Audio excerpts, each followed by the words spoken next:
आइए अब आपको देते हैं बाजार का हाल इस वक्त क्या है। तो भारत का GDP growth squad 25 basis point बढ़ने की संभावना है। सोने के दाम में 4 से 5,000 रुपए की वृद्धि की संभावना है और चांदी के दाम में 10% वृद्धि की संभावना है। इंग्लैंड की जीडीपी ग्रोथ में इजाफा देखने को मिल रहा है। तो ये भारत की जीडीपी ग्रोथ की बात करते हैं तो अच्छी खबर है। आकाश जी लगातार जो हमारे साथ में इकोनॉमिस्ट जुड़ते हैं वो हर बार जो भी प्रेडिक्शंस करते हैं एकदम सटीक बैठते हैं। इससे लास्ट टाइम भी आपको याद होगा जीडीपी को लेकर उन्होंने, जीएसटी को लेकर उन्होंने कई प्रेडिक्शंस की थी। उन्होंने अनुमान जताया था कि जीडीपी और जीएसटी दोनों में इजाफा हो सकता है। जीएसटी कलेक्शन में इजाफा होगा और भारत की जीडीपी ग्रोथ भी अच्छी रहने वाली है। तो अभी भारत का GDP growth squad 25 basis point बढ़ने की संभावना है। वहीं सोने के दाम में, लेकिन इस बीच जो आम जन सोने में इन्वेस्टमेंट के बारे में सोच रहे हैं उनके लिए ये थोड़ी अच्छी खबर नहीं, क्योंकि सोने के दाम में इजाफा होने वाला है। 4 से 5,000 रुपए की वृद्धि की संभावना है। वहीं चांदी के दाम की बात करते हैं तो चांदी के दाम में 10% वृद्धि की संभावना है। और इंग्लैंड की जीडीपी की बात करते हैं तो इंग्लैंड की जीडीपी ग्रोथ बढ़ी है। तो ये है मार्केट का क्विक अपडेट, जिसके जरिए आप अपने जो इन्वेस्टमेंट प्लान्स हैं वो देख सकते हैं।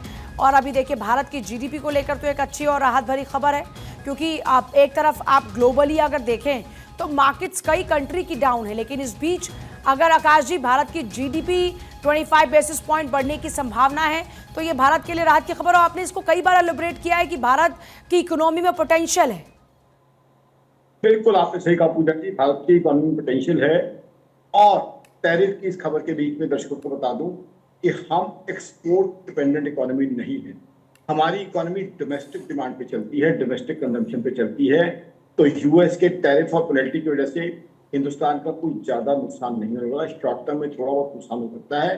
दूसरा, ये जो टैरिफ जिसकी सारी दुनिया में बात हो रही है वो सस्टेनेबल नहीं है, क्योंकि इन टैरिफ से क्या होगा, यूएस के अपने कंज्यूमर के लिए, उनके अपने सिटीजन के लिए इन्फ्लेशन बढ़ जाएगी और वो इसमें यूएस जो खुद स्लो डाउन का शिकार है उसको ऑब्जॉर्व नहीं कर पाएगा। इसलिए ये टैरिफ चलने वाले नहीं है, मेंटेनेबल नहीं है, सस्टेनेबल नहीं है। आगे चल के ट्रेड डील होने की बहुत संभावना है। हाँ, हिंदुस्तान की सरकार ऐसी सरकार है जो राष्ट्रहित देखती है, जो बहुत टैलेंटेड लोगों की सरकार है, जो बहुत ब्रिलियंट लोगों की सरकार है, क्योंकि मोदी सरकार की पूरी टीम बहुत अच्छी है। तो ये लोग ट्रेड डील करेंगे, लेकिन इंडिया का इंटरेस्ट वॉच करते हुए यूएस को ये ध्यान रखना चाहिए कि हिंदुस्तान बाकी मुल्कों की तरह नहीं, कुछ मुल्कों ने ठीक है यूएस के साथ ट्रेड डील कर ली है, जो चीजें यूएस को सूट करती है, बट हिंदुस्तान जब ट्रेड डील करेगा तो एक बैलेंस डील करेगा जिसमें हिंदुस्तान के किसानों का इंटरेस्ट, हिंदुस्तान के डेयरी का इंटरेस्ट बिल्कुल प्रोटेक्ट किया जाएगा। एक बैलेंस ट्रेड डील होगी, एक विन विन सिचुएशन होगी। हो सकता है हफ्ते में हो जाए, हो सकता है 10 दिन में हो जाए।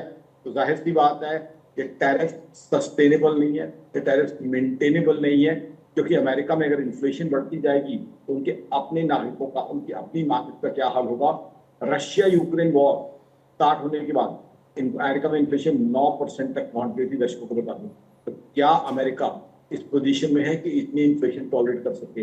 हम सब जानते हैं जवाब नहीं है। तो जाहिर सी बात है एक शॉर्ट टर्म की साइकोलॉजिकल चीज है, ये सिर्फ एक प्रेशर टैक्टिक है ताकि इंडिया ट्रेड डील साइन कर ले। और इंडिया डील साइन करेगा लेकिन अपने इंटरेस्ट वॉच करता हुआ।